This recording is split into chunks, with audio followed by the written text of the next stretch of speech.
రాజమండ్రి విద్యానగర్ చర్చిలో good Friday ప్రార్థనలు జరిగాయి. క్రీస్తు సందేశాలను అందించారు.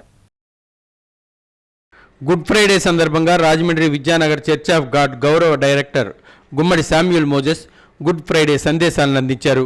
గుడ్ ఫ్రైడే సందర్భంగా 7 చర్చి సభ్యులు యేసుక్రీస్తు శిలువపై పలికిన సప్త సూక్తుల గురించి వివరించారు. చర్చ్ ఆఫ్ గాడ్ యువజన ఫాస్టర్ గుమ్మడి బ్రియాన్ మోజెస్ మాట్లాడుతూ శిలువపై యేసు పలికిన విధానంగా ప్రతి ఒక్కరూ మరొకరి పట్ల క్షమాగుణం కలిగి ఉండాలని అన్నారు.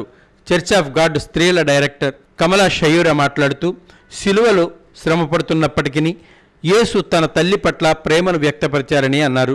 గ్రూప్ సభ్యులు గుడ్ ఫ్రైడే ఆరాధనలో చర్చ సభ్యులు దేవునికి స్తుతి గీతాలు ఆలపిస్తూ ప్రపంచ శాంతి ప్రార్థనలు చేశారు.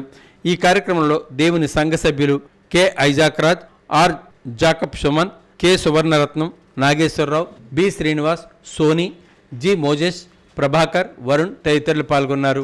ఎదుటివాని పాపములను క్షమించము, అప్పుడే నీ పాపాలు క్షమించబడతాయన్న విధముగా ప్రతి ఒక్కరూ కూడా క్షమాగుణాన్ని కలిగి ఉండాలి.